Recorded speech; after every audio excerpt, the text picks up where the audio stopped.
बिस्मिल्लाहिर्रहमानिर्रहीम। अस्सलाम वालेकुम दोस्तों, इकबाल वॉइस में खुश आमदीद।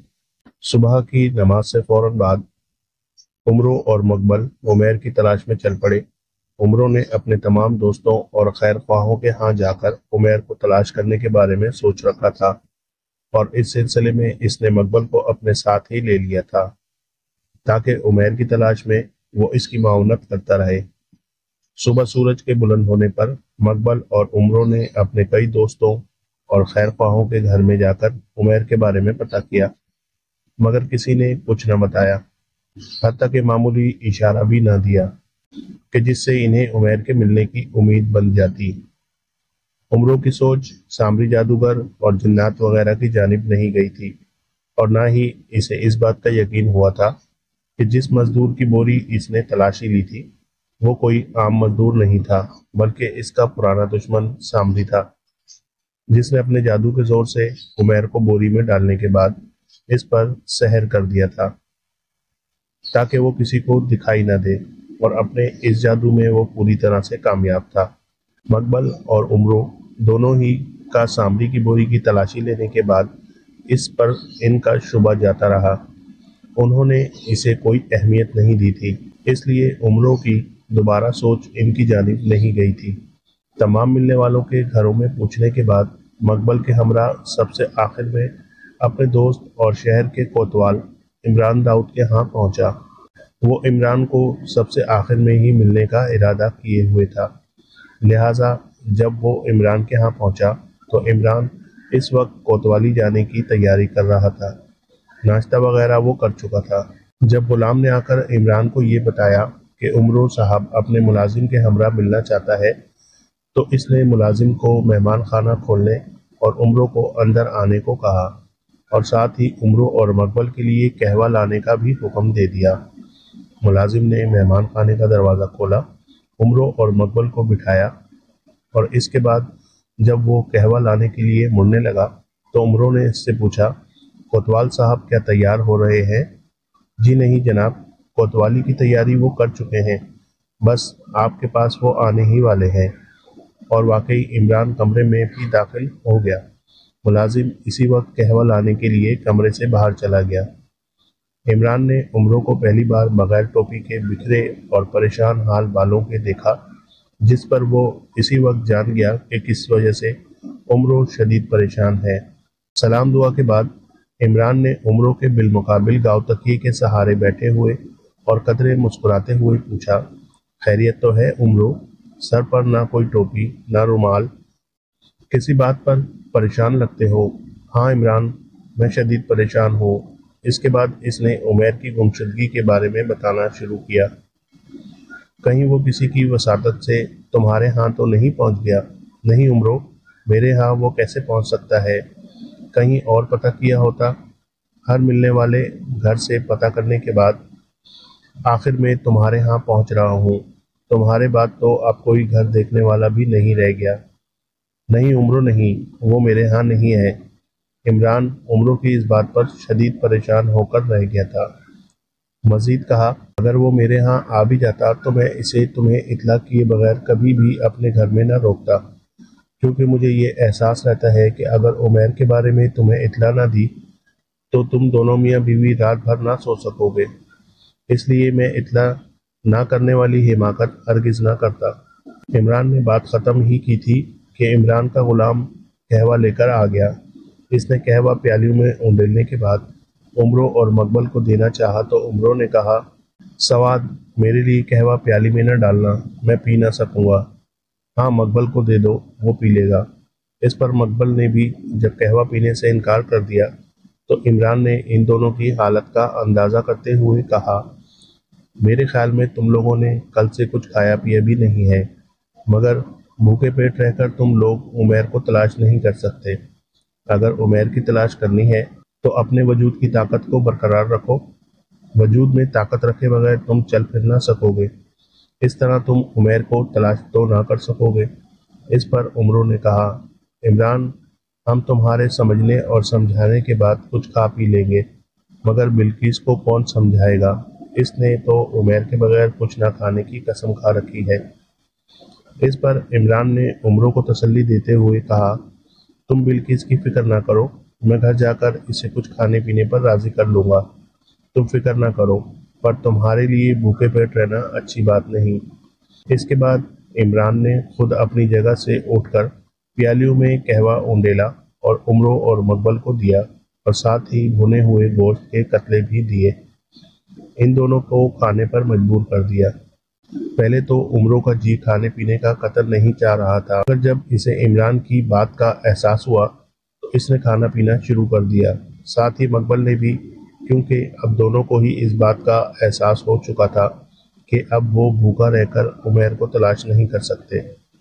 फिर इमरान ने गुफ्तगू का सिलसिला जारी रखते हुए उमरों को मशवरा दिया कि वो बसरा के किसी आमिल से भी पूछे, शायद कोई आमिल अपनी इल्म से आगाही कर दे कि उमैर इस वक्त कहाँ है, कहाँ नहीं। बसरा में ऐसा कोई आमिल दिखाई नहीं देता था कि जिसे अपने इल्म पर पूरा अबूर हासिल हो, कि वो किसी गुमशुदगी के बारे में ठीक बता सके कि वो कहाँ है या किसके पास है। जनाब, अगर उमैर के बारे में कोई कुछ बता सकता है तो वो कासिम बिन जबल बता सकता है। इसे इल्म नजूम और अखलाक पर पूरा पूरा अबूर हासिल है। हम यहाँ से वहीं चलते हैं। मकबल की इस बात पर उमरों ने कहा, कहीं तुम अपनी बीवी खदीजा के बाप की बात तो नहीं कर रहे, यानी अपने ससुर की? उमरों ने मकबल से कहा, जी हाँ, मैं इन्हीं की बात कर रहा हूँ, वो अपने इल्म में बड़े माहिर हैं। इस पर इमरान ने भी मकबल की बात की तायीद करते हुए कहा, मकबल दुरुस्त कहता है उमरों, हातिम के अलावा और कोई आमिल अपने इल्म में इतना कामिल नहीं दिखाई देता जितना कि हातिम अपने इस इल्म में है। ठीक कहते हो, हम खदीजा को लेकर इसके पास जाएंगे। बेटी की सिफारिश पर वो तनदेही से उमैर का पता चलाएगा। नहीं जनाब, आप ये बात ना करें, वो आपकी बात पर भी पूरा पूरा ध्यान देंगे, इसलिए हमें खदीजा को हमरा ले जाने की कोई ज़रूरत नहीं। इमरान ने भी मकबल की हाँ में हाँ मिलाने के बाद मजीद कहा, अब आप जाएं हातिम के यहाँ और मैं जाता हूँ कोतवाली। कोतवाली से मामलात निपटाने के बाद मैं उमरों तुम्हारे यहाँ चला आऊँगा ताकि बिल्किस को भी समझाकर इसे कुछ खाने पीने पर रजामंद कर सकूँ। हाँ इमरान, घर पहुँचकर ये काम ज़रूर करना, मगर तुम पहुँचोगे कब? यही कोई 1.5 से 2 घंटे लग जाएंगे। इस पर उमरों ने उठते हुए कहा, ठीक है, इस वक्त तक हम दोनों भी घर पहुंच चुके होंगे। बस इमरान, दुआ करो कि हमें उमैर जल्द मिल जाए। अगर हमें उमैर न मिला तो मेरे हालात ख़राब हो जाएंगे। घबराओ नहीं उमरों, अल्लाह बेहतर करेगा। उमरों को चलते चलते एक और बात का ख्याल आ गया, जिसकी वजह से वो फिर से कालीन पर बैठ गया और इमरान से कहने लगा, इमरान, मुझे ये तो बताओ कि बसरा में बर्दा फरोश कितने हैं? जो लोग सरेआम लौंडियाँ और गुलाम फरोख्त करने वाले हैं, इनसे तो मैं आगाह हूँ। वो लोग किसी के अगवाशुदा मर्द और औरतों को फरोख्त नहीं करते। वो अपने कारोबार में ईमानदार हैं, मगर बर्दा फरोशों का कोई एतमाद नहीं। वो बसरा में कितने हैं, इनके बारे में मुझे बताओ। बर्दा फरोश इमरान ने अपने जहन पर जोर देते हुए कहा, मेरे ख्याल में पूरे बसरा में 3 बर्दा फरोश हैं जिनके नाम कोतवाली में मौजूद हैं। इमरान, मुझे इनके नाम और पते दरकार हैं। तुम इस अमर की फिक्र ना करो, मैं खुद इनके नाम और पते लेकर तुम्हारे यहाँ पहुँचूंगा और फिर तुम्हारे साथ चलकर इन्हें गिरफ्तार भी कर लूँगा। हाँ, ये ठीक कहा तुमने। गिरफ्तारी के बाद वो परों पर पानी नहीं पड़ने देंगे। ये कहकर उमरों फिर से उठ खड़ा हुआ। इसके बाद इसने इमरान से हाथ मिलाया और ये कहते हुए इमरान के घर से बाहर चला गया कि इमरान, मेरे यहाँ आने में कतन देर ना करना। जिस पर इमरान ने भी इसे पूरी पूरी तसल्ली दी कि वो इसके यहाँ पहुँचने में देर नहीं करेगा। सामरी जादूगर उमैर को लिए तिलस्म होशरुबा के इस तहखाने में जा पहुँचा जहाँ इनके शैतान का बहुत बड़ा बुत पड़ा था। जब सामरी उमैर को बोरी से बाहर निकालने के बाद होश में लाया और इसकी नज़र सबसे पहले खौफनाक बुत पर पड़ी तो वो डर गया। चिल्लाते और रोते हुए इसने पूरे तहखाने में भागना शुरू कर दिया। मैं कहाँ हूँ? अब्बू तुम कहाँ हो? अम्मी देखो, ये बुत मुझे खाने के लिए मुंह खोले हुए है। ابو مجھے اس بت سے بچاؤ۔ عمیر ایسا کہتا جاتا تھا اور تہہ خانے میں پاگلوں کی طرح دوڑتا پھرتا تھا۔ پورے کمرے میں اس بت کے سوا اور کوئی شے نہیں پڑی تھی۔ سامری اس وقت بت کی پشت پر کھڑا عمیر کی بدحواسی سے لطف اندوز ہو رہا تھا۔ عمیر اسے دیکھ نہیں پایا تھا۔ جب عمیر دوڑتے دوڑتے اور چلاتے چلاتے تھک گیا تو وہ تہہ خانے کے پختہ فرش پر اوندھے منہ گر پڑا۔ پھر اس نے زاروں قطار رونا شروع کر دیا۔ سامری نے بت کی پشت سے باہر آ کر قدم قدم عمیر کی جانب بڑھنا شروع کر دیا، اور جب وہ عین اس کے سر پر جا کھڑا ہوا تو عمیر کی نظر بھی اس کے بھدے بدنما پیروں پر جا پڑی۔ وہ ننگے پاؤں تھا۔ عمیر نے جب لیٹے لیٹے اس کے بے ہنگم وجود پر نظر ڈالتے ہوئے اس کے خوفناک چہرے کی جانب دیکھا تو وہ ایک دم سے اٹھ بیٹھا اور ڈرتے ڈرتے بولا، تم کون ہو؟ چونکہ جنات وغیرہ کے بارے میں عمرو اکثر اسے کوئی نہ کوئی بات یا کہانی ان کی شکلوں وغیرہ کے بارے میں بتاتا رہتا تھا، اس لیے سامری کی شکل دیکھ کر اس نے یہی جانا کہ یہ کوئی جن ہے، کیونکہ بدبخت سامری کی شکل بھی کسی بدبخت جن سے کم خوفناک نہیں تھی۔ عمیر کی بات پر سامری نے ایک خوفناک قہقہہ مارا کہ جس کی آواز سے خوف کھا کر عمیر اس سے چند قدم اور دور جا کھڑا ہوا۔ پھر سامری نے گھٹنوں کے بل بیٹھتے ہوئے کہا، لو جن کیا شے ہے عیار کے بیٹے، میں ان سے بھی بڑھ کر طاقتور اور خوفناک ہوں۔ مگر عمیر نے قدرے ہمت سے کام لیتے ہوئے اس سے کہا، آپ مجھے یہاں کیوں لائے ہیں؟ اگر میرے ابو کو آپ کی اس حرکت کا علم ہو گیا تو وہ آپ کو اپنے جادو والے تھیلے میں قید کر لیں گے، پھر تم کبھی اس تھیلے سے باہر نہ آ سکو گے۔ اس پر سامری نے 2 بار قہقہہ مارا اور عمیر سے بولا، مگر تمہارا باپ اب کبھی تم سے نہیں مل پائے گا، وہ مجھے کبھی اپنے جادوئی تھیلے یا زنبیل میں بند نہ کر سکے گا، اور آج سے تمہیں اس جگہ رہنا ہوگا، ہمارے اس خدا کے پاس۔ سامری نے جب بت کی جانب دیکھتے ہوئے عمیر سے یہ بات کی تو عمیر نے خوفناک نظروں سے دوبارہ اس بت کا جائزہ لیا، پھر رو کر سامری سے بولا، نہیں، خدا را مجھے یہاں نہ رکھنا، مجھے میرے باپ کے پاس پہنچا دو، میری ماں کے پاس پہنچا دو۔ اگر تم نے مجھے میرے گھر نہ پہنچایا تو میرے ماں باپ جان ہار دیں گے، میری ماں مر جائے گی۔ عمیر فریاد کرتا جاتا تھا کہ سامری اپنی جگہ سے اٹھا کہ جیسے اسے کوئی پرواہ نہ تھی کہ عمیر رو رو کر اسے کیا کہہ رہا ہے، کیسی فریاد کر رہا ہے۔ سامری نے اس کے نزدیک پہنچ کر اس کے چھوٹے سے پاؤں پر اپنا بھدا اور بھاری بھرکم پاؤں رکھا اور اس کے ساتھ ہی اس زور سے اس کے منہ پر تمانچہ مارا کہ عمیر بیچارے کے دونوں ہونٹ زخمی ہو کر رہ گئے اور اس کے منہ سے خون بھی نکل آیا۔ سامری کے تمانچے سے اسے ایک دم سے گم سم کر دیا تھا۔ وہ خوفزدہ اور پھٹی پھٹی سی نظروں کے ساتھ اس ظالم کی جانب تکنے لگا۔ اس کی آنکھوں سے ٹپ ٹپ آنسو گرنے لگے۔ خوف کے مارے اس کی زبان گنگ ہو کر رہ گئی تھی۔ اس نے اپنے دونوں گالوں پر اس خیال سے ہاتھ رکھ لیے تھے کہ مبادا یہ دوبارہ ایسی بے دردی سے اس کے منہ پر تھپڑ نہ مار دے۔ پھر سامری گرجا، یہی تیرا گھر اور یہی تیرا مسکن ہے، خبردار اگر تم نے اپنے ماں باپ یا گھر واپس جانے کا نام لیا، اگر تم نے اپنے ماں باپ کا نام بھی لیا تو اسی جگہ تیری قبر بنا دوں گا۔ سامری کی اس دھمکی پر عمیر ایسا خوفزدہ ہوا کہ اس کے پاس سے دوڑ کر تہہ خانے کی دیوار کے ساتھ جا لگا۔ پھر سامری نے اپنی خوفناک نظروں کے ساتھ اسے گھورا اور اس کے ساتھ ہی وہ اس کی نظروں کے سامنے سے غائب ہو گیا۔ عمیر اور بھی ڈر اور سہم کر رہ گیا۔ دوسری طرف سامری عمرو عیار کے اپنے اور اس کے گھر کے حالات جاننے اور دیکھنے کی غرض سے وہ طلسم ہوش ربا کے تہہ خانے سے غائب ہو کر عمرو کے گھر جا ظاہر ہوا، مگر ایسی غیبی حالت میں کہ وہ تو ہر ایک کو دیکھ سکتا تھا، اس کی باتیں سن سکتا تھا، مگر اسے کوئی نہ دیکھ سکتا تھا اور نہ کوئی اس کی کوئی بات سن سکتا تھا۔ شہر کا کوتوال عمرو سے کیے ہوئے وعدے کے مطابق اس سے پہلے ہی اس کے گھر پہنچ چکا تھا اور اپنے حسن سلوک اور نصیحت آموز باتوں سے اس نے مجبور کر کے بلقیس کو کچھ نہ کچھ کھلا پلا بھی دیا تھا۔ عمران نے بلقیس سے کہا، دیکھو میری بہن، بھوک انسان کی دشمن ہے، اور کسی بھی دشمن سے نہتے ہاتھوں مقابلہ نہیں کیا جا سکتا۔ اس لیے انسان کو پیٹ بھر روٹی کھاتے رہنا چاہیے تاکہ بھوک اسے زیر نہ کر سکے۔ حوادث سے بھی انسان بھرے ہوئے پیٹ کے ساتھ ہی نمٹ سکتا ہے، اس لیے حوادث کا مقابلہ کرنے اور انہیں حل کرنے کے لیے کبھی خالی پیٹ کے ساتھ سوچنا نہیں چاہیے۔ اس لیے میں اس بات کے حق میں نہیں کہ اگر آج آپ کو عمیر کی وجہ سے پریشانی اور مصیبت کا سامنا کرنا پڑ گیا ہے تو آپ بھوکا ہی رہنا شروع کر دیں۔ بھوک تو آپ کی تمام صلاحیتوں کو گھن کی طرح چاٹ جائے گی، اس لیے آپ بھوکا رہنا چھوڑ دیں۔ انشاءاللہ عمیر آپ کو جلد مل جائے گا، بہت جلد۔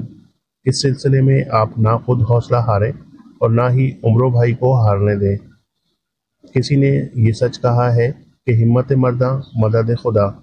چنانچہ عمران داؤد کی ایسی باتوں سے متاثر ہو کر بلقیس نے کھانا بھی کھایا اور قہوہ بھی پی لیا۔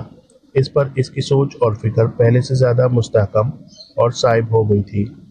تھوڑی دیر بعد جب عمرو عیار مقبل کے ہمراہ گھر میں داخل ہوا تو اس نے بلقیس کو قہوہ پیتے ہوئے دیکھ کر خدا کا شکر ادا کیا اور دل ہی دل میں اپنے نیک دل دوست عمران کا شکریہ بھی ادا کیا۔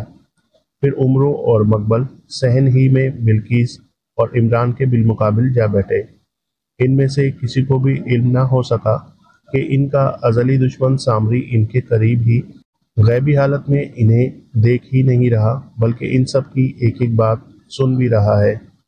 عمرو نے بیٹھتے ہی بلقیس اور عمران سے مخاطب ہوتے ہوئے کہا، ہم دونوں حاتم بن جبل کے ہاں بھی گئے تھے۔ ہم انہیں عمیر کے گم ہو جانے کی بات سے آگاہ کیا ہے۔